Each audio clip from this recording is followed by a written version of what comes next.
What's going on, animators? Aaron here from CG RIFF. We're really excited to welcome all of you to our season finale, season 2 finale, episode number 20 of the CG RIFF Animation Podcast. You guys are in for a big treat tonight. Our guest is none other than the one, the only Michal Makarewicz. We got Mike in the hot seat. Michael's been in the industry for a long time. He spent almost 20 years at Pixar before transitioning over some other things. He's currently at Skydance, working on Ray Gunn. So we're excited to hear all about his journey. He's a multi-Annie Award winner, a VES Award nominee. He's just been killing the game for a long time. So we're excited to hear about all that he has to share from his thoughts and his insights. He's also the creator, founder of Animation Collaborative, as well as ProRigs. So he's had a really outsized impact on the industry, touched so many people's careers, mine included. So thank you for your time, Michael. Welcome. Glad to have you. Yeah, thank you, Aaron. I appreciate it. It was a very nice welcome. Thanks for having me. And I love all the Batman and Iron Giant stuff there in your background. If people know me, they know how much I love Batman. So that's what happens when you love it. You get a full suit going. Oh, that's good stuff. I love it. Yeah. Well, yeah, like I said, welcome and thank you all for joining tonight. So let's get right into it. Michael, we love to just take people all the way back. Can you tell us a little bit about like where you grew up and how what role did animation or art play in your like development, and how did you find your way into the industry? Can you just kind of give us a little picture of that? It's all the way back. Yeah. I sure try here. Okay. So art definitely was not much in my family. It was like something I more found on my own within my family. My family are all engineers. So it just, art was just completely opposite, right? I grew up, my first memories and where I generally grew up was actually South Africa. I grew up there for about 7 years. My family basically moved out of Poland when I was 1, and they just fled the country, and my dad ended up in South Africa. And, I just grew up there for a bit, and my dad tried to get into the States because he knew that was a great place to raise a family, a lot of opportunity. And so eventually he got into the States. So when I first came to the US, I got to Boston. And that was very interesting. I was growing up from South Africa to going to Boston where everything is so green and there's so many trees was very strange to me.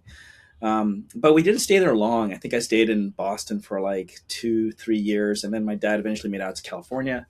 So then I moved out there, and I've kind of been in the US in California like ever since. So about how old were you when you came out to California? I think around, I guess that would make it around like 10 years old or so, 10 or 11. Yeah. And then I've been here ever since. And then, went to schools here and all that kind of stuff. Basically became my home. Right. So, yeah. So at what point did I guess you kind of catch the animation bug specifically? Like, was that like high school, college, or what, like how did you? No, not at all. Not at all. Did not want to be an animator and didn't know anything about animation. Didn't care about animation. None of that. Like, I think I fell into the idea of art and like making movies because my friends and I in like middle school, we found a camcorder, or basically, a movie camera type thing, and back then they were much bigger and stuff, but one of my best friends got it as a gift, and he's just like, dude, we can make movies with this, and as young kids this just sounds really cool to do. So we just started making a bunch of films, and we had our own little mini, like, it's weird, it's like we learned about technology ourselves, so at first we just made the movies. But then we realized we could take like a CD player or cassette player and plug into one of the audio imports and then do our own voices in the other audio import. Now you can like mix audio, and it's just like you start learning all these cool tricks. So basically I just got the bug from making movies from that, out of all things. Okay. So, yeah. Awesome. so you came at it more for the filmmaking side. I did. And that's where, awesome. And that's where I wanted to go. I just wanted to go into live action filmmaking. I had no idea about animation or anything like that, but I love the art of filmmaking. That's what I wanted to do. So yeah, I didn't even think of animation until much later, when I wanted to go to UCLA and go to film school and go to do live action movies and stuff. And it didn't work out. My father just wasn't into it. He's an engineer and he didn't really believe in the arts. So as the youngest of my brothers, I was told to go and become an engineer. So I went to a college to do that, hated it. And my mom found an art school, which was a compromise between my father and I for art, because the art school had computers, and he was a computer science major. So he basically just was like, "Hey, listen, you're never going to go to this film school thing, but I'll eventually go to an art school." And within that, I found animation as after I took a bunch of classes. So around this time, I guess when you're being influenced and kind of inspired to pursue, filmmaking or film school, what are some of the films that were kind of pivotal in your, childhood that kind of you were crazy about? Yeah, I guess I grew up I'm a kind of just an 80s kid, so that's my generation. So I guess I was more like Indiana Jones, Star Wars, Ghostbusters, eventually RoboCop, kind of everything that I have around me, which is hilarious. Like all the stuff I collect, Yeah, I think I was definitely just a Spielberg fan, a George Lucas fan, Coppola fan, just the classics, and for at least for my generation. Yeah.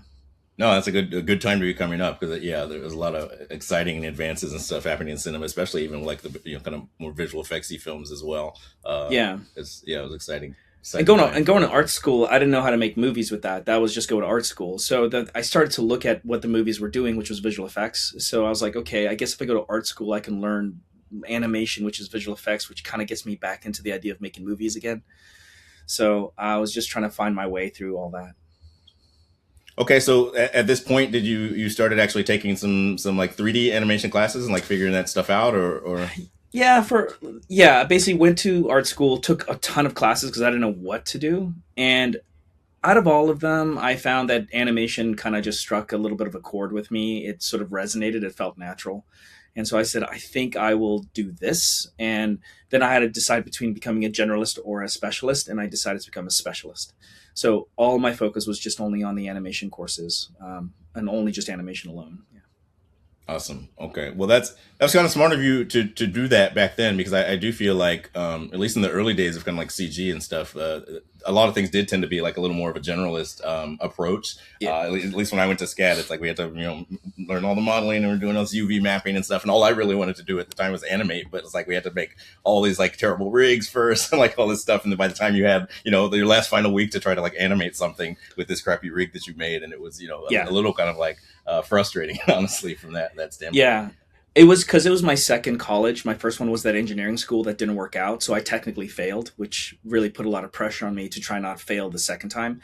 I was lucky that I was self-aware of the school and where I was in that position. And the school, like most schools now, even back then, they just don't care about really if you honestly succeed or not. It feels like they just care if you just pay the tuition. Mm-hmm. So there's a ton of classes you can take within that school, and I was thankfully self-aware enough to basically go, hey, I'm not gonna spend all this time in all these classes that they require me to take. So I decided to everything that wasn't an animation class, I would just get a C- in, and so my grade point average dropped tremendously. But it didn't hurt, because at the end of the day, I asked a bunch of people, like, what do you look for when you hire animators? Mm-hmm. And they were like, just your portfolio. Like just be a good person and have a good portfolio. And that's what I strived to do when I got out of school. So I had a totally terrible GPA, but my portfolio was really strong. And it got the folks at Pixar to kind of raise their brows and go, hey, this is an interesting reel. Let's give it a shot. So. Okay. So did you go straight to Pixar right out of school? That was your first? Yeah. Wow, that's awesome. Yeah. At that time, it was really hard to do. I was really lucky because some of my professors were from Pixar. So they had like the in, and they knew about it. And at that time, I got lucky with timing, because they didn't always take interns. And I went there as an intern. They took interns every couple of years, and even then, maybe only one or two. And it just so happens that at that time, the internship, they allowed enough space to open up for like 2 people to get it. And so one of my professors was like, hey, Mike, we're having an internship open up. Really like your work. I think you should apply. And I said, of course, man. Thank you for saying that. Yeah, here's my reel. Please, I hope it works out. And it did. So that's incredible. I don't think I even realized that you came in as an intern. And I know back then, like you said, there were very small intern classes when they even had them. But no, that you literally came in, Mike and Sully style, I guess, as an intern, and then by the time you left, you were had done supervising roles and even directed some shorts and stuff. Is really really awesome, and it's a testament, obviously, to your hard work and focus. It was funny because I did almost every role there is to do at the studio. Almost like Yeah. I went through them all and almost like tried them out and go, or like, yeah, I like that one or I don't like that one. But yeah, starting off as an intern, and even then they don't. It wasn't guaranteed. You know, the internship's just the internship, and just as it is today, it's like, hey, you might just have your 3 months of internship and then you're out. So just like anything, I was working really hard to try to stay there after the internship, and thankfully, Finding Nemo was just finishing up, and Incredibles was going to start up. So they really liked the work on the internship, and they said, we'd like to keep you on for Incredibles. But even then, it's not like you're at the studio. They just said, this is only for one movie. That's it, you know. So you have to do that whole thing and just like once again like survive. Like that's what it kept being, like survive art school and then try to make it to an internship, survive the internship, try to get a job, survive the first job, get into the next level. It's almost like there's a boss at the end of every level. You know what I mean? So. Well, no, you've survived and thrived through your time there, and I'm sure it was a full circle moment when you then led the internship many years later. But no, that's like I say, a testament to your hard work there. So when you started on Incredibles, I imagine you were like in fakes or crowds, or was that your kind of first? Yeah, basically when Incredibles started, that's when Brad brought up the whole fix department because it wasn't in the studio before that. He sort of brought that from Iron Giant days, I believe. So he brought up a certain amount of people that he knew and the idea of the fix department because he wanted the movie to have a sort of everything's going to be more level when it comes to the quality of the film. He didn't want there to be peaks and valleys as much as more of a standard kind of thing, I think. And so myself and the other intern, Dan, became the fix team, and we worked under Tony Fucilli, which was an amazing learning experience for me. Yeah. You start there, and about, I'd say a couple months in, then they're kind of like, hey, we're going to give you a couple shots as well. So you'd start doing some shots just because they want to feed you. And then the shots went well. So then they kept feeding us more shots. And then we ended up just becoming shot animators as well as the fixers. And unfortunately, we were also the crowds team. So, when the crowds needed to come in, we were helping with that and stuff. It was crazy how much different work it was. It was really fun, but it's just like a lot of work, They should have actually had a real crowds team, Yeah. So what was it like? I'm kind of already I'm seeing a lot of like full circle things in your story because working now obviously with Brad again this many years later with a film that he's wanted to do for a very long time. Seems like such a full circle thing from your kind of first Pixar film to where you're at now many years later. But let's stay at Pixar for a bit. You worked obviously on many projects there in your almost 20 years there. I know you were just shy of a Woody statue, if I'm not mistaken, right? Yeah, I think by like 3 months, I think it was ridiculous. No. I should have just stayed the 3 months and just got the statue. Yeah, just with some vacation time or something. Exactly. Yeah. Well, what do you have? Some, I guess, standout projects during the many that you got to touch there? Were there ones that kind of stand out as favorites for any reason?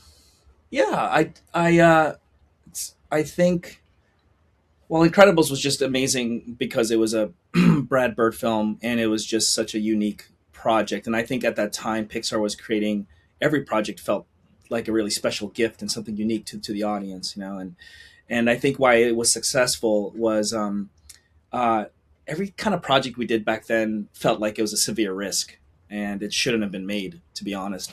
So if we were making it and it was successful, it was like they were never playing the safe card, which is why I think it worked even better, because people forget that back then Incredibles is a superhero movie, but superheroes were not popular back then.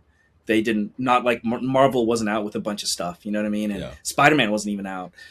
Spider-Man, the first one, came out right when Incredibles was finished, had wrapped up, hadn't released yet, but it just wasn't popular. And to do a family all of a sudden, and it's like, it was a risk. So I loved working on that. Great experience. WALL-E was really fun just for I'm a big sci-fi geek. So any chance in the animation, if you get to do sci-fi, that's awesome. Ratatouille was really special because I got to sort of come into my own as an animator and for the first time really push it, I guess is the best way to go. Like, hey, you have free reign to just animate, like really take it. So that was really fun and scary. And one of the hardest films I've ever worked on was Ratatouille, just for the time constraints we had to do that film. You got the Annie Award, right? yeah, for that one, I was fortunate enough to be honored with that one, and it was in a way really I think like as it's nice to be recognized when you work so hard. Yeah. I think some people get recognized on films or any piece of art, music, that they just kind of quickly do, and then people go like, I love it, it's amazing, and they get recognized and accolades, all this stuff, and they go like, dude, I didn't really like spend a lot of time on this, and then they'll pour their heart into something, right, and no one will recognize for them, and that sucks when that happens. So I was, I think, fortunate that people recognize that the work was satisfactory, that they were very happy with it, on something we worked hard on as a team, and try to make that movie a certain standard, so that other movies around that time would have to sort of hit that same standard and become better, which was cool. But yeah, I think there's so many special. I mean, Up was really special. Working with Pete Docter is always a blast, and that was such a kind of a fun characters. So some of my favorite characters was Muntz, the old man. Like, Yeah. great voice acting. So I don't know. There's a ton. Like, it feels weird. It's like each movie back then was like a had a special gift in a way or something. Like, it's hard to pick because they all brought something unique to the table. So Yeah. I mean, you've so many of those were my kind of like formative years as I was becoming an animator. Well, Incredibles came out my senior year at SCAD, so I was always already studying and training to do it, but was take a while, a long time for me before I kind of reached the level to make it to feature studios. I was working in commercials and stuff for a while, but yeah, each new movie that would come out from Pixar, like you say, they were a gift. Like, it was just such a golden age, and at least for me, because it was my kind of formative years of like trying to break into the industry and stuff and find my way. And yeah, I've frame by frame and studied so many of the moments from those films. And Ratatouille really did set like a gold standard, I think, for a long time. That in a lot of ways probably has yet to be kind of topped in terms of the quality and just how everything came together on that film. It's kind of like a little bit underrated. I mean, it's finding its audience, I think. Not finding its audience, but there's a lot of like love for that film, but I feel like it never kind of reached the tier that some of the others did in terms of accolades for whatever reason. Yeah, it doesn't necessarily have the like. Let's just say the pop, like it's a pop song where everybody sings it and knows it, but it's like a super good song. Like, it's really well done and put together. And I'd have to say, especially for the time frame we had, to try to make it that good within that short of period was quite the feat. And it's super teamwork, people working together to just try to hold hands and make this thing, because it's you back each other up, you help each other out. It's not an individual process. Like, if you're down, you need people to help support you, get you up, So, and that was cool. You see how the team really came together on that to make it work. That's what I love about the filmmaking process in general. It's just so collaborative, and it's so like when the team wins, we all win. Like, everyone works together and puts kind of lifts each other up, and that collaborative spirit and nature of it. Especially when you believe in the project and you're excited about it. You've got someone at the helm who's very inspiring, like I'm sure Brad was, getting across the finish line. He has a way of just kind of energizing everybody to kind of bring their best work to the screen, and that's just really special when you kind of hit on that on a project. Mm-hmm. Awesome. So what you've touched this incredible breadth of work across those many films at Pixar that we've all grown up on and enjoyed so much. What would you say? Is there like a certain type of shot that it kind of excites you the most, or that you like to gravitate towards? It seems like you can kind of do it all. Are you most comfortable like in acting moments or action? Like, it seems like you have no Achilles heel. Like, is there anything that scares you at all? I think I have Achilles heel. I think if you give me, we can start with the Achilles heel. I think if you give me maybe comedic shots, I'm not as confident or comfortable in stuff that's super comedy. I definitely am when it comes to style of animation. When it comes to cartoony animation, I don't understand it or feel it or know it. I don't. It's just not my thing, So when they ask that, that's why Inside Out was hard to do, because there's Pixar starting to do, hey, let's get into really cartoony stuff, right? Let's push the timing and the spacing, and I just never studied or had that kind of repertoire in my thing, so I didn't care for it also, so it was really hard to do that kind of stuff. So and I don't I'm not a fan of it necessarily. Or like when I get shots like that, they're like, we just want this to be really cartoony. I go, that's not for me though. It's not what I Yeah. enjoy about animation actually. So, but the things I did enjoy was definitely performance. That's what I got into animation for, was the acting. So I love doing performance shots, and particularly quiet moments. They're my favorite moments, is just when things are quiet. And I think it's because animation is hectic and crazy, a lot of it. And so I think when you animate quiet moments, there's something really just, I don't know, you connect with the piece a bit more, and it takes, it gets you just to sort of relax for a bit. I don't know. I just really enjoy those. So, but if I do something very acting wise, like, and I pour my heart into it, then almost right after that, I have to do no acting. It has to go into action shots, because Okay, it's just a different part of my brain that handles the action stuff. So when I'm emotionally drained, then I just give me pure action, which I really enjoy doing as well. That's great. I'm sort of similar, where I like to kind of flex all the different muscles to like keep them sharp. I don't want to kind of be typecast into just like one type of shot, but no, I was going back through some of your work preparing for this, and was watching the long scene you did with Buzz and the Alicia hologram or whatever in Lightyear. Such a quiet moment, and so tender, and just beautifully done, and super long. I mean, you had such a prolific output on that film. I know you were on it for a while, but yeah, I was just going through the better know stuff. You have like 150 something shots, like 5 minutes or something of footage on that film, which is crazy. Yeah, I think when I left the studio, I had 58 minutes of footage done at Pixar.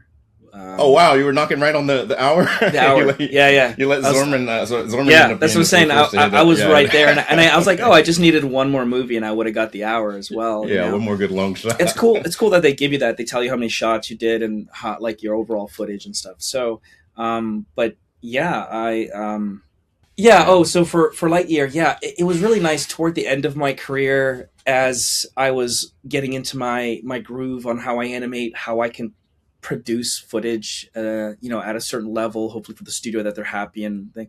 What was happening was I was allowed more and more larger chunks, bigger groupings of things. And I appreciated that, because actually that allowed me to work honestly better and faster if I could do it all more as a giant group.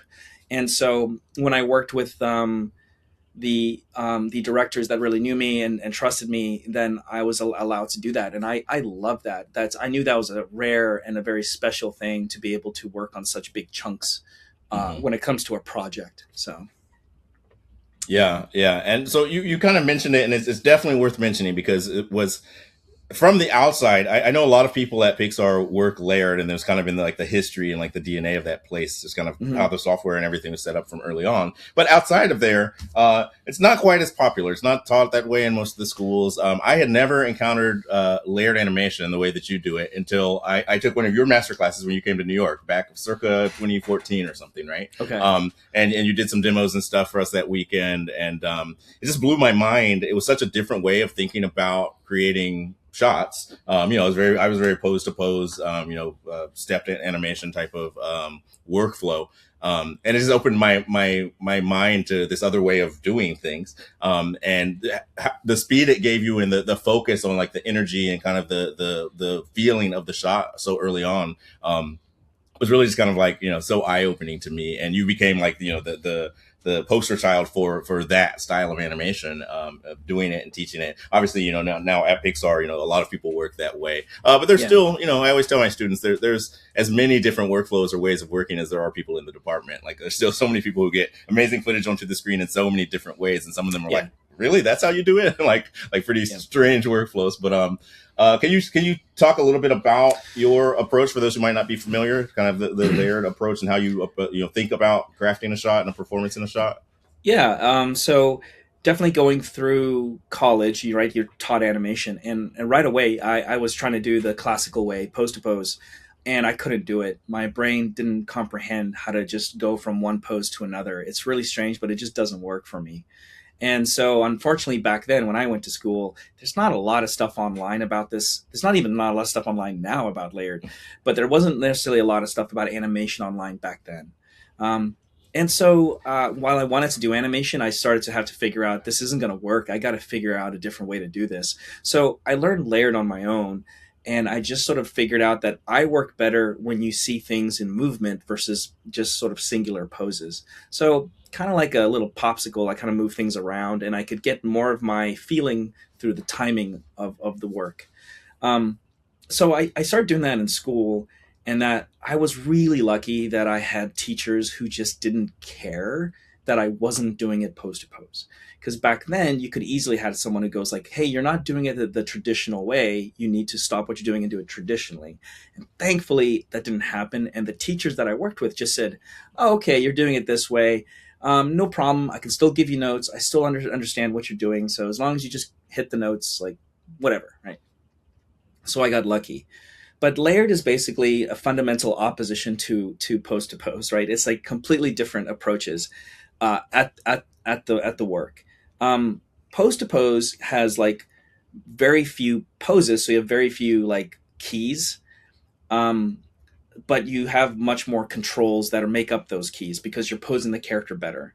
And layered, it's almost like you have very few controls, but you're on ones, so it's like completely different. So it's very timing based kind of thing. And when I got to Pixar, there was a couple people that did it, but back then, Aaron, not many people really used layered back then either. So and particularly when Brad came up for Incredibles, that's when post to pose really kicked it right back in again, because Brad was a very post to pose guy. He wanted to see it that way, and Incredibles just felt like a post to pose movie. Nemo before that felt more like a layered movie where you can kind of just see this fish kind of do the little swimmy thing, so it felt better. Cars is another example of a movie that benefits from something like that. So I actually thought I was doing it wrong for like 4 or 5 years as I was working at Pixar. I was just like, dude, there's not a lot of people who do this. It seems everybody does pose to pose. I should probably switch. So I kept trying to switch, and then I would fail. And during a shot, I would try to do it pose to pose, and I'd fail.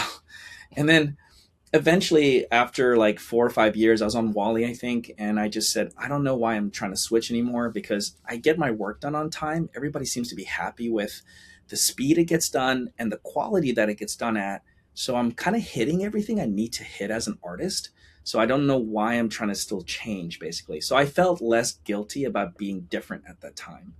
And then eventually people started catching on more that if you do layered, it's not that it's generally a fast technique. So if your mind can switch over to it when you need to, it's a good approach to the work, and you can get things done generally pretty fast and clean. So by the time I left the studio, I was surprised how many people switched over to layered, or at least knew how to use it and use both methods. Because it was like when I started, it was like just me and maybe 1 or 2 other people. When I left, it was over 50 or 60% of the department. You know what I mean? Yeah. So I was like, oh, wow, like people really took to it and just kind of made it their own.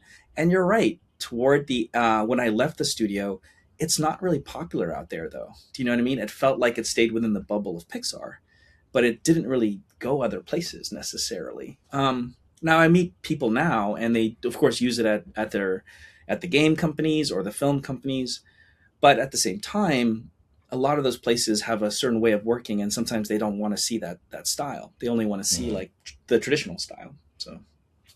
Well, yeah, and that's actually an interesting segue, and I think I'd be remiss to if I didn't mention the impact that Animation Collaborative has had on the industry.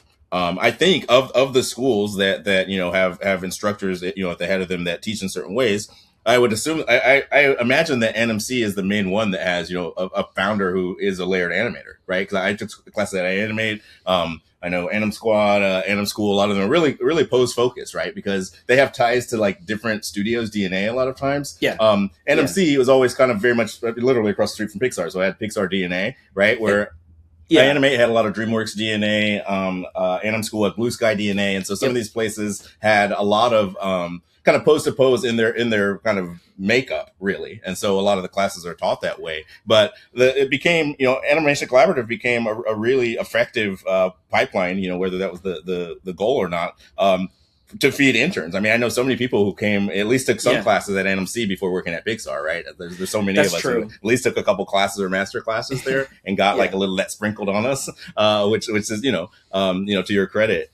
probably opened a lot of people's eyes to that way of working for the first time. Maybe that or some of the maybe some of the classes at Academy. But I think it opened a lot of people's eyes to it, at least to maybe try it, like fold it into their repertoire. I think what the thing you're right that the schools have their own, because they're started by somebody from typically a company, so that DNA gets involved in it. And the same that happened with me as I started ANIMC, I brought what I knew, which was basically Pixar culture, toward the school.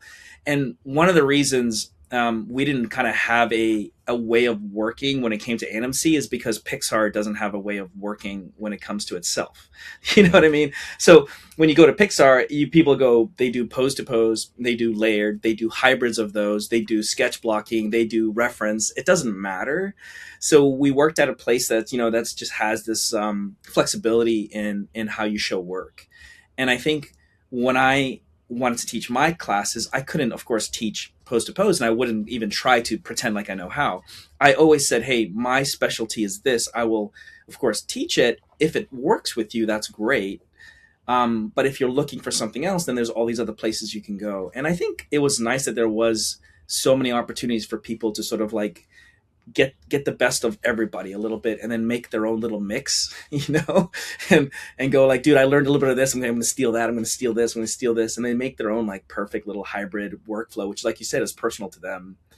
And I mean, I think that I teach like a workflow workshop, and we kind of talk about that specifically, that kind of building out your animation toolbox so you have the right tool for the job based on the type of shot you get, because certain shots don't work well at all with pose to pose, or like you mentioned, like Nemo is like such a layered obviously makes so much sense on a show like that, or Cars or something. And so being able to at least have like dabbled in and understand like the strengths behind different workflows is really powerful, because then even if it's not your cup of tea most of the time and it's not your go-to, you might get cast a shot where it's very much makes sense to use it. It's not a thing where it's right or wrong. It's just a tool, right? So if you know them, if you know how to draw, you can do sketch blocking, which sometimes will completely save you. So example of that is on Finding Dory with Hank the Octopus. Like, it crushed me that I couldn't draw. Like, I can't draw at all. So when I was trying to work with Hank the Octopus, I had to deal with 3D tentacles, which sucked. And Eric O, who's a great draftsman, Eric was just like, no worries. I'm going to hide the tentacles. I'll just draw them. I was like, you bastard. Like, that's such an awesome cheat that you did there. And he was able to get through it really fast. And I had to deal with like the rig, you know what I mean? It was so great. You could see the power of drawing right there. And like you said, like, it could be pose to pose, could be layered. If you could do all of them, like I use Victor Navone as a good example, who he can do almost every single like workflow. He has that choice. He just switches between shots on what he wants to do. And that's so powerful. Myself, I got stuck. I could only do layered. So I learned to make the layer technique strong enough that it could withstand every shot. It's not the best thing for every shot, but it'll get me through it. You know what I mean? So, and so I do now try to teach that more, because I enjoy the technique, and there's not too many people who do teach it. And it's just nice to see people who learn that technique, who are natural layered animators. They've been, let's just say, taught pose to pose, and they can do it. But then they get this aha moment when they see layered, or they feel it out, and they go, oh my God, I feel free. I feel so much better. And you're like, oh, you might have just always been this way. You just sort of learned this other technique, which is just sort of slightly goes against what you want to do. And I love that. I love that we're sharing, and like I said, ANIMC was just sort of this. We didn't have necessarily a style, so every teacher just taught their own, what they thought was the best approach that they learned when they were growing up in the industry. So in terms of your workflow, because we touched a little bit on performance and like in those quiet moments, is reference a big part of your workflow, or do you literally just go in there and kind of feel it out? Both. So reference is huge. I'll do a ton of reference, and I have my rules on how do I use reference. But the other thing will be research as well, right? So a tremendous amount of research. So I grab research, which will be everything from movies. GIFs are huge. I think GIFs are a great place to go, because you can get a ton of things really quickly. They're always small bites of stuff, but you can find a variety very fast. So music's a big part of it, to find the right music when you're doing your scenes. Because when I do quiet scenes, right? I have to have like, I do it usually late at night. I'm in my office. It's my life is a bit quieter at that time. I have like my fake candles. I put on like my atmosphere, you know what I mean? And I throw Yeah. on the like music. And the reason is just to slow you down. The main thing is like my heartbeat has to slow down, my breath has to slow down. And that's because when I'm animating my shots, every move is really, of course, important, but I don't want to overdo it. So if I'm just slowed down, if I'm just like, okay, calm down, then the smallest moves I do, they feel bigger. So I don't over animate my shots. It's harder to do it that way. So you got to get into the zone a bit like that. And so I'll bring in reference. I'll actually start without reference, where I'll just do it scratch, Aaron, where you just go in there. Don't worry about reference. Just in terms of like research and like, okay, let me get this right before I go in the acting room. Don't I'm like, just go in there and just do it. Don't even think. Just, you generally know what the movie's about. You generally think, just get in there, just press play and do the first thing that just you feel, you know? And I like that because you can get a really raw video of yourself without overthinking anything. And some of it feels really nice. You go, look at that. You're barely thinking, but your instincts kicked in and your instincts said to do this and to do that. It's really nice. Then I'll go back. I'll think about it a bit more. I'll talk to my colleagues, and then I'll start doing a much more detailed approach with the reference. You know what I mean? Where we go back and forth. Working with a partner is always good. I always recommend it because they basically, when you do something, they just go like, really? And you go, what? You know, and you go, well, I don't know. Is that what you're going to do? And you're like, what was wrong with that? You know, and you just have that conversation immediately about why something felt wrong to somebody. So working with a partner is amazing. And then when I finally do get my reference that I'm using, I never put it in my computer. Like, it never goes actually into the machine that I work on. I always put reference outside on a separate machine. So I never put it in Maya. It's never in, you know, and the reason for that is the closer you get it to the machine and inside of Maya, the more you're just going to want to copy it. And I don't want to copy my reference. I just want to refer to my reference. So I'll usually always watch my reference on a separate machine, just a small section, and I'll get a feeling for that. You know, I'll go like twist, you know, twist, turn, hit, twist, turn, hit. And I'll just say something like that. And then I'll just go right to my Maya or Presto, and I'll just go twist, turn, hit. And I'll just try to build it just through myself in there. So. No, that's really great. Thank you for walking us through that approach, because I like you say, there's so many different methodologies and stuff, but it makes a lot of sense, especially if you're working layered and you're mostly concerned with the energy and the feeling and kind of like the timing and rhythms and stuff of the shot. It's really good to kind of avoid the crutch of having it there in front of you. Now you're not doing that. You're just kind of one to one. They're gonna you almost instinctively want to start matching, and then when you do that, you can have a good outcome because you'll match a reference. That's fine, but what happens is you start to realize you need reference in the shot every time. Like, you almost can't animate without having reference, and you go, okay, fine, but what happens when you can't have reference? Yeah. I'm this tall and this big, and I can only do reference for a certain amount of characters we animate. Do you know what I mean? Like. Yeah. What if the character I'm animating has nothing to do like me? And then all of a sudden, like, so you just want to be free of that. You want to be like, look, I can always look at something, analyze it, take that analyzation of it and just pop it back in here. And that's where caricature happens, because you're not copying right now as it goes through you're now caricaturing what you're seeing. Because now when I do twist, turn, hit, I do twist, twist, twist. You know what I mean? I'm really pushing it all of a sudden, and then I'm pushing on the hit and I'm caricaturing that. And then all of a sudden, animation starts to spark. It starts to excite me compared to what my reference was. But if your reference is just there, you're trying to copy, then it's like, well, why are we doing this? And you know what I mean? Like, otherwise, this should just be live action. Like, what are we doing here, basically? Yeah, no, that's great. That's great. I like that take. So you mentioned it briefly in passing, but who were some of along the way, I guess, even as far back as school, but who were some of your mentors or kind of go-to people during your time at Pixar that kind of helped you along your way, or that you could sort of look to as those people who were sort of guiding your path a little bit? So my teachers when I started were Andrew Gordon and Mike Venturini were in one class, and they helped me a lot. And then Scott Clark and Angus MacLean were in the other class. So when I finally got to Pixar, I really stayed in touch with Angus MacLean. Angus worked layered, which was interesting because he was a post-pose animator and he switched over to it. And so I kind of stuck with it. I thought, and Angus was one of the best animators I've ever seen in my life.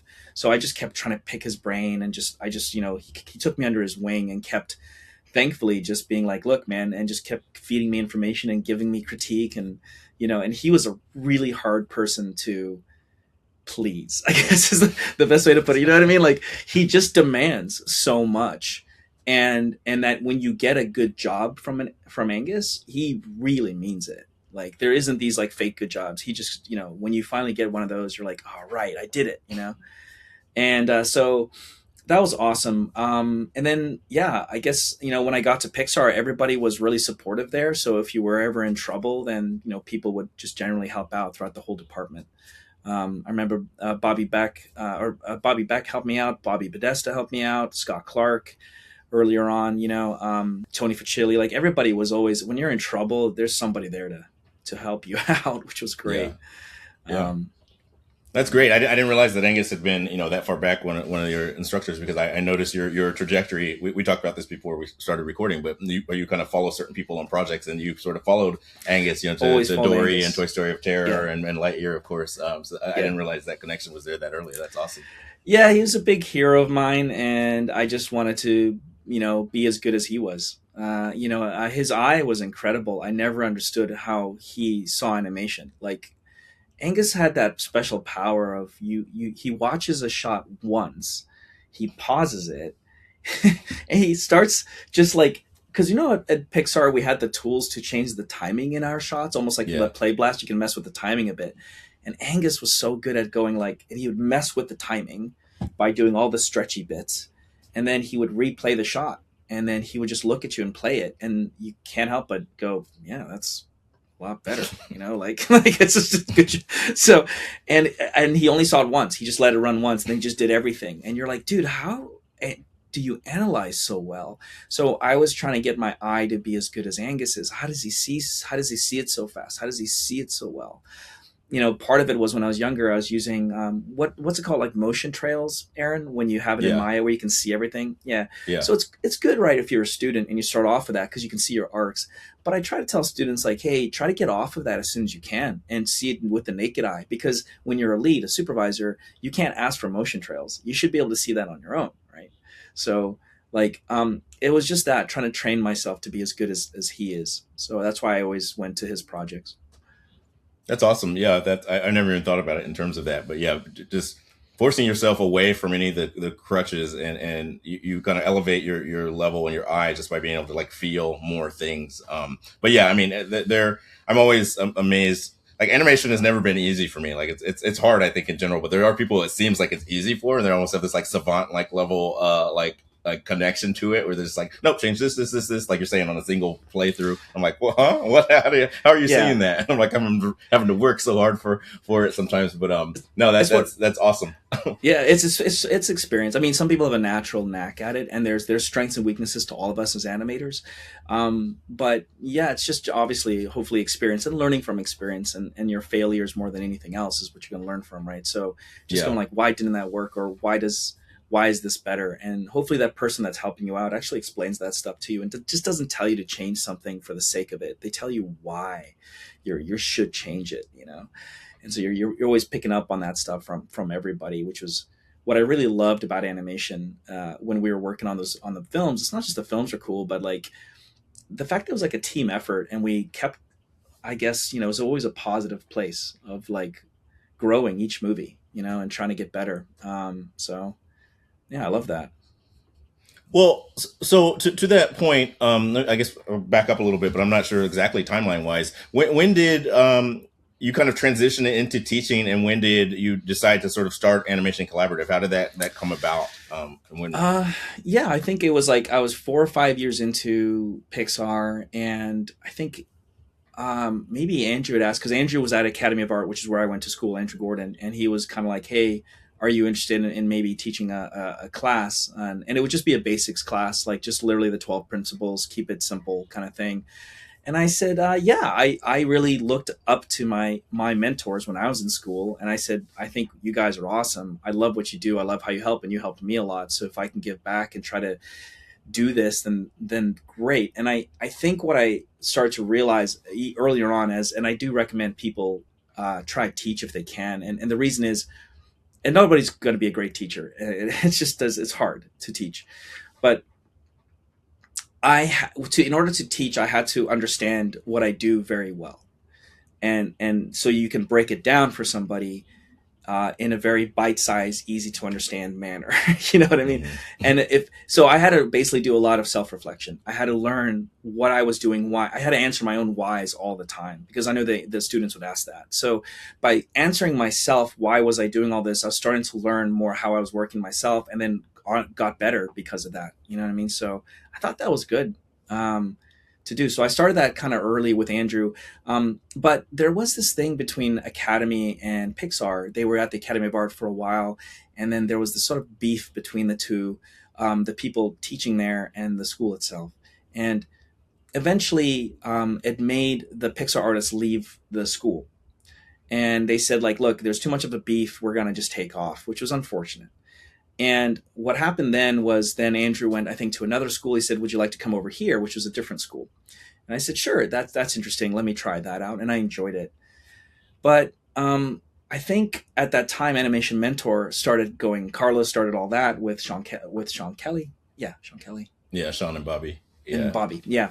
And I was kind of interested in that. So I decided to leave and try that out. And I liked that it was online and you were doing this kind of stuff. It was so new and interesting. So I think doing it because I was getting better as an artist myself by having to teach somebody else how to do it, by just relearning your process, being very clear about what it is that you do. So I just kept teaching. And then eventually the reason for ANIMC was I was walking to Pixar and driving in, and there's that, ANIMC was right across the street. And I eventually missed being with people, just teaching them face to face. And so I said, I don't want to do the online thing anymore. I think I just want to teach again, but I don't want to go to schools anymore because I don't like the school experience. And I was stuck. I didn't have a place to go. So I decided to just go, I'll just rent a little room and I'll just hang out with people and teach that way. And so I went to where ANIMC is, and the person who had that building, I was only going to rent the little office in the back. It was super tiny. And when I was walked through everything, it was a huge mess. But I just kind of said, hey, how much for like this whole space? How much for everything in here? And I poured my life savings into it, actually, into rebuilding that entire place and starting ANIMC, because I started asking other teachers, do you like where you teach? And they were at the local schools, and they said, I like teaching, but I don't like the school itself and how they deal with it. And I said, what if you worked where it was us and it was just as a group, we were just the teachers and there was no school and it was right across the street? And they were like, yeah. So I knew I had teachers that were interested, that were very talented. And I knew we were going to do it in a way where, like, well, if we don't do the school thing, that means no grades. And if no grades, that just means you're just here for you and what you put into it. I don't care if you don't come. That's on you. You know what I mean? Like, everything was about you. And so I thought that was kind of a nice, different way to approach it, and ended up being, people seem to really gravitate toward that, which was why ANIMC started. I just said, I think there's something here, and I took a shot at it. So. No, yeah, I think it was unique in that way that at the time, all of the places that were teaching animation, with active animators in the industry were online at the time, which was great for people who were in Idaho or something like that. But yeah, those who happened to be lucky enough to be local to here, it was really cool that you had a brick and mortar place that you could be live and it literally feels like you're in dailies or whatever, but not in the school system, in the traditional, like, oh, you need this many credits and prerequisites and this and this and that. I actually, my first exposure to NMC, I was still living in New York at the time, but one of my buddies, Kyle Moy, had taken a class out there and really loved it. He had traveled out there, he was also from New York, and he went and stayed out there for however long, a couple months or something, and took the class. And I saw his work really elevate, the shot that he did. I don't remember whose class he even took, if it was yours or Victor's or what, but I'm like, whoa, if I ever find myself in California, I definitely want to take a class there, because I could tell the quality and the caliber of the growth that I could see was palpable. And we didn't online schools really started to pop up, and we did get a lot of students going, hey, can you guys please offer online classes? And I chose to really say no to that. And it was a bad business decision because you would open yourself up to the world, which is good. But I liked that we were face to face and mom and pop. And that's why I started, because I wanted face to face. So I always kind of pushed back on the online thing, and I never went there. Everybody else started going online. And I know it was hard for people because then it literally means you can't go there unless you stay there, like you said, and stuff. It put a real limit on it, basically.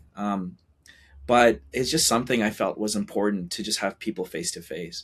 And then, of course, COVID happened. And Yeah. and that forced our hand, right? Out of everything, it just said, you have to go online now. So we did. And, I've slowed down NMC where, it's smaller now, and I'm doing other projects more and stuff. And I think I really miss the time when we were more just in person. Yeah, I mean, it was really cool. And I mean, when I took when I finally, moved out here, I kept that promise to myself and took a Victor's class while I was there. And, obviously wasn't at Pixar yet, but even just like something about the energy as a young, exciting student of like literally being across the street from Pixar was like really, really neat. I think on the last night of class, Victor took us over there to the Knife and Fiddle and stuff, which was cool. Yeah, I mean, it kind of made it sort of like exclusive in a way that like, oh, you're taking an NMC class, it was kind of neat that there were people who would literally kind of travel in and take the class sometimes and all of that. Students made it their own. Like when I was starting it, I rebuilt the place with my brother. We did a lot of the work ourselves. We painted, we built things. And the first classes started, I hadn't finished everything and I was still painting and fixing things, and students would come out of class and they're seeing me painting. They're like, "What are you doing?" I'm like, "Dude, it's not going to paint itself. Like, I have to paint." And they were so sweet. They're like, "Dude, Mike, like, just wait till the weekend and we can all just come out here and help you do all this." And I was like, "Oh, really? wow." Yeah, I was like, "You guys would like help me out?" And they're like, "Totally." So 10 of them with the students just came out on a weekend. I got them all soda and pizza, and we all just hung out and we finished all the painting, all the little things we had to do. And it just goes to show you that, that they're like, they felt like this was their place too. It wasn't just like a new school or something. It was just more like a community where workshops happened. And take care of your community, keep it clean, keep it healthy, So Yeah. I like that. And then, I mean, obviously from there, you branched out and you still do a fair bit of this. I see your posts all the time of like traveling, taking the show on the road, I guess, in a way, for the weekend master classes or whatever it is, or down to CTN and all of those types of things, which is good because it gives people, in other corners of the world a taste, at least, of the NMC way, which is really cool. But again, it goes back to, I prefer it because I could do it online and I might do some of that online, but I still prefer the in-person. I really like when you can see people and they ask the questions and you're there. So that's why I do the traveling stuff. I just miss the in-person of it all. It's a lot harder to do though, because you have to do all the logistics to do all that, but I just can't, Aaron, I'm sure you're on a TV screen or a computer screen for a good portion of your day. So I didn't want to keep doing that even when I'm teaching. I kind of wanted to start going into like, no, let's just like talk to each other, No, it was great. I remember like my wife actually gifted me that master class in New York all those years ago. And it was awesome because, we learned, we had a big session, then we all went to lunch and we like grabbed pizza at some place or whatever. And everybody sitting down talking about how much their mind was blown by this layered thing and whatever, this crazy guy in this layered animation. And it was really fun. It was and awesome. Hopefully like it should be networking, right? So if you're not just networking with myself as we're getting to know each other, you're networking with other people that are there, and I do recommend that everywhere. I'm actually surprised because if I go teach somewhere or I do a guest speaking event, anything, I'll always be like, look, guys, I'm on LinkedIn. I recommend that you shoot me a DM and just as a friend request and just say, hey, Mike, I was just in this class and I just wanted to just, friend you on LinkedIn. Because for me, that's what I use for a lot of my just getting stuff out there and for more business stuff, right? For like, this is my career. And I'm just so surprised, Aaron, at how many people don't do that. And I'm like, guys, I'm offering you networking here. You know what I mean? So like network with people. It's really important in our field that you get in touch with a lot of other people because you never know where opportunities come from. Right. Yeah. So, and I guess I'm more surprised how people don't take up the offer. Yeah, for sure. Yeah. I mean, that's, it's interesting. But it is, to your point, like so much harder, if you're in a class of just a bunch of squares on Zoom, to feel like you have that same kind of like camaraderie as just shooting the breeze with people in person and hanging out after class or waiting for the bus or whatever it is after class. Awesome. I did have this usually never happens. I don't usually get like outside requests of questions, but I was at Dailies the other day. Tim Pixton said, "Oh, you're sitting down with Mike." He had a question Right. specifically. So you have this thing that you teach on sometimes called like the pad approach, I think you call it, where it's like position, Yeah. angles, and direction, whatever. Yeah. And he was talking about that. If you'd like to kind of care Sure. to just kind of give a quick rundown of what that is, but his specific question was about this idea of like interruptions, like character interruptions. He had a conversation, I guess, with Aviv or somebody about character interruptions maybe potentially being almost like a fourth of the PADI or whatever, Paddy, I don't know. Right. What are your thoughts, I guess, on that? First, give us a rundown on PAD, and then Sure. Yeah. So PAD is this, it goes right back to the learning thing, Aaron, where I was trying to figure out why I do what I do. So a lot of times I was thinking, why am I posing the character the way I'm posing it? There's something instinctually inside of me that's telling me to pose it this sort of way. And I started to look more and more into that. And I came up with this acronym PAD because it's how I was dealing with what these poses were. So PAD stands for progression, angles, direction, and distance. And the way I animate things is through energy, the way a character, like the energy I feel coming off of a character. And I start to realize that what makes a really good shot is the first thing is progression. You have to have progression within your shot, meaning your shot just has to go somewhere. You start here, you end here. There's just progression.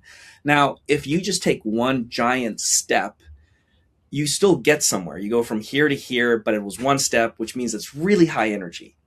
If you take lots of steps, then you still get there, but it's lower energy each time. You know what I mean? A lot of small energy or one big energy. So as an animator, I keep thinking about energy. It's more where I feel comfortable. The way to deal with energy is that. So whenever you pose a character, if you want the character to feel stronger, you just kill the angles on the character. And an angle could be anything in the body or the head. So if you have an angle here in your head, it's going to feel, there's going to be less energy coming out than if you had a straight, basically. So, and the reason I thought about that was Darth Vader and like Voldemort and stuff. Yeah. Like, I was like, because they kept telling us, like, you guys got to have these dynamic poses. I said, wait a second. Like, but Darth Vader, he's like super rigid. You know what I mean? I'm like, how is he so cool and strong if he's just so rigid? And I realized, I go, oh, angles kill energy. So when you have a lot of angles in your body, it just makes you feel weaker. But if you keep yourself straight, you feel stronger. So I said, okay, that's angles. Then there's direction. You have two options. You have your head or your body. So if I decide to talk to you like this, then I'm only giving you my head angle, but not my body. But if I wanted to give you more energy, then I would align these two up, and then I'd give you both of these, and I'd be, giving you more. And then, of course, there's distance. The closer I am to you, Aaron, the more energy is going to be coming out of me versus the further away I am. So I use all those, and then I put it into this bubble of progression to progress the scene. And I just think about that. That helps me understand why my poses are what they are.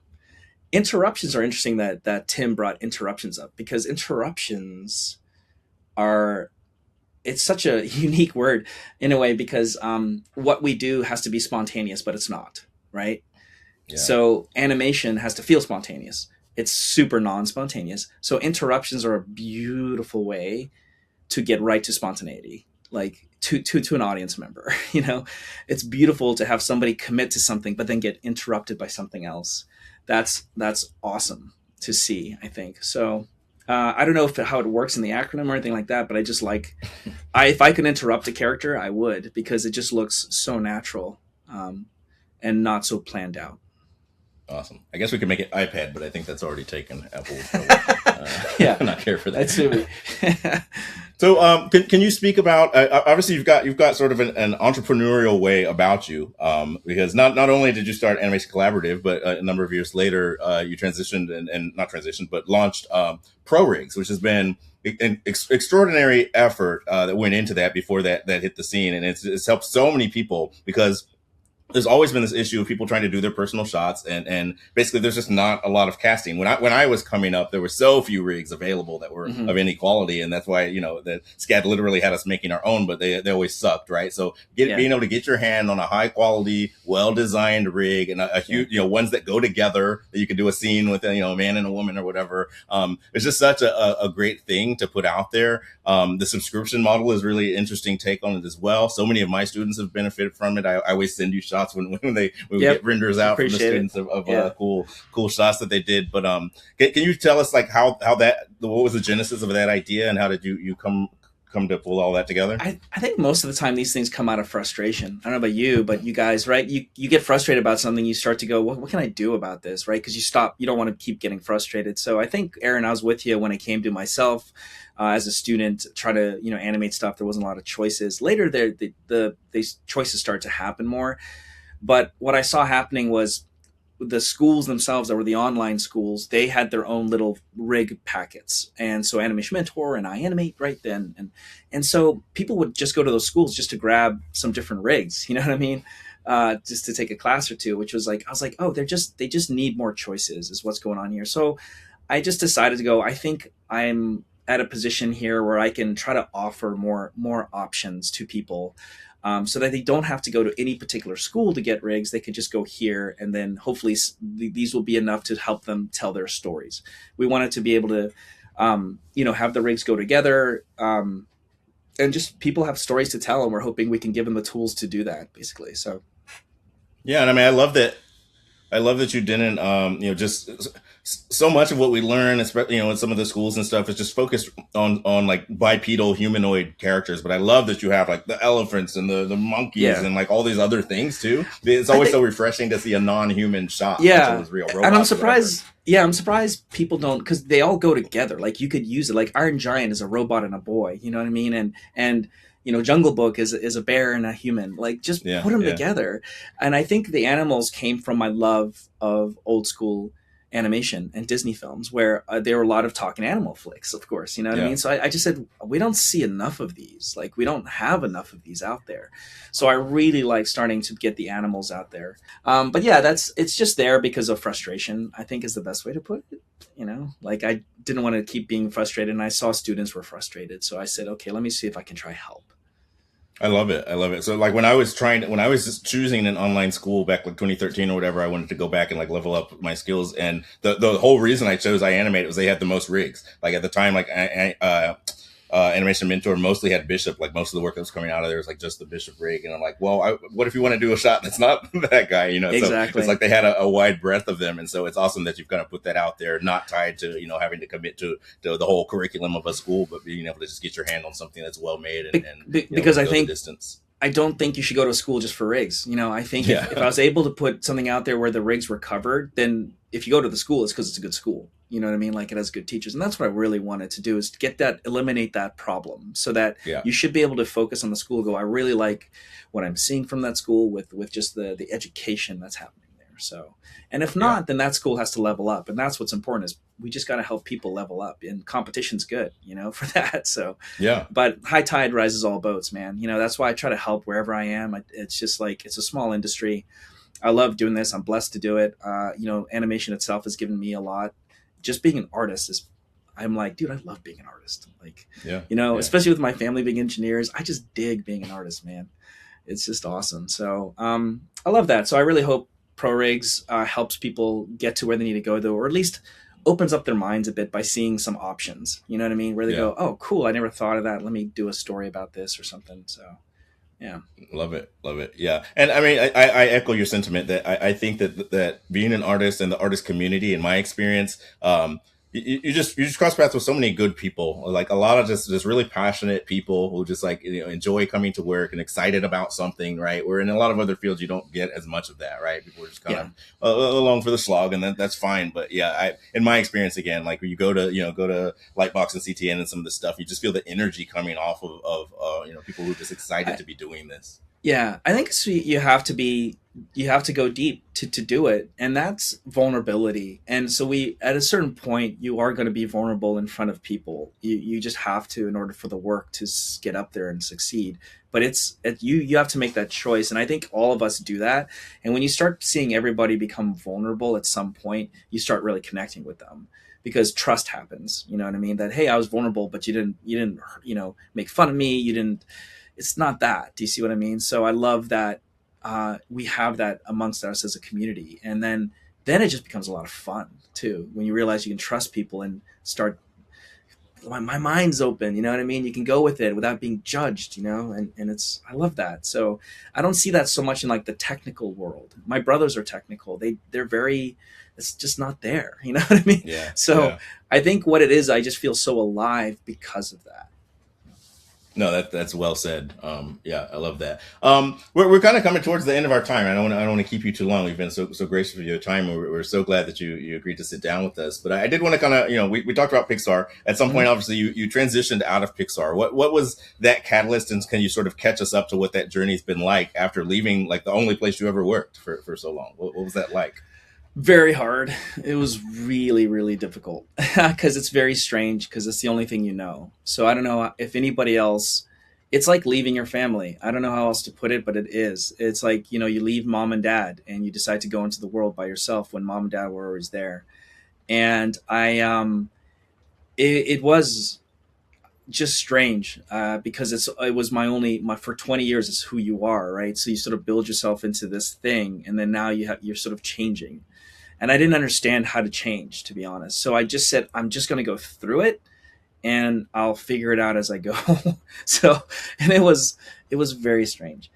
There was an opportunity that happened with a buddy of mine from Pixar who went to another company for a startup, and he was doing that. And he's just said, hey, we could use a person over here. And I just saw it as an opportunity to try to like just do something different. You know what I mean? When you feel like you're like in a rut and you're repeating yourself. And I said, I'm an artist and I feel like I'm not growing. So I said, I need to change something. So that's when it all started. I said, what if I do this? What if I try this? What happens? And it was very scary and a lot of fun and all weird, just weird feelings. So. Yeah. And so you went and did that for a bit. Now, out in the world, outside of the gates, right? Yes. The rest of the world. And then you find your way over time to Skydance, back to Brad, full circle, right? But what can you tell us, if anything, about your current position, how it came about, and how you're enjoying things over there? Yeah. So I'm currently at Skydance. I love it. As you know, I did ANIMC, I did ProRigs, and I just like building things and I like teaching. Yeah. So it helped me feel more comfortable being at a place where they're growing and trying to figure themselves out. And I said, let me help, because I think I've learned a lot of lessons so far that I don't want to repeat. I'd love to bring them over here so we can start off on better footing. And so that's been great. Brad reached out for Ray Gunn when I had left the studio. When I left Pixar, he had reached out. And at the time, I had committed myself to this other studio. And that really hurt. I'll be honest with you, Aaron. That hurt, because I wanted to work with Brad so badly. And I wanted to work on Ray Gunn so badly. But I had a commitment to this other studio. And I told Brad, I just can't, And so he understood and he felt it was very noble of me just to stick with what I said I would do with my contract, of course. But eventually I was like, I don't think it's going to work out. So I reached back out to Brad. I think it's just not the best choice right now. And I think I want to jump over, which he was very happy to help facilitate that. And Skydance was happy to have me come over. And then, I got to work with Brad again. I think it's my fourth film with Brad. But this time in a purely supervising role, which was great. And so it's sort of like you said, full circle and honestly a dream come true. Ray Gunn is one of the best movies I've had the pleasure of working on in my career. I think if it's the last movie I do, I'm good, kind of thing. It's one of the hardest movies I've ever worked on in my career, for sure.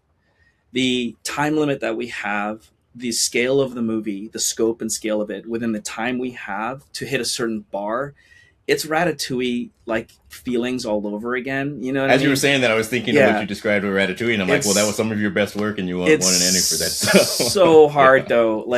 So I've never worked under such pressure before, And I love working under pressure. I work great under it, but there's only so much you can obviously take.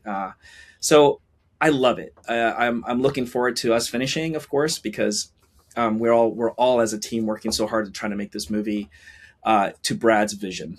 That he's always seen it. It's been 30 years in the making, I think, kind of thing, and we're finally making this thing. So I'm excited for the world to see it, and it's mainly because it's just different. It's good for the animation community to have movies that just feel different, so we can see that there's other opportunities out there for us to make those movies. I think Flow was a really good example of that when that came out, I think last year, with the cat and no dialogue. Yeah. Awesome. I love that, and I think, of course, Spider-Verse made a huge dent in what we do as a community. Then K-pop came out, another whole different thing, right?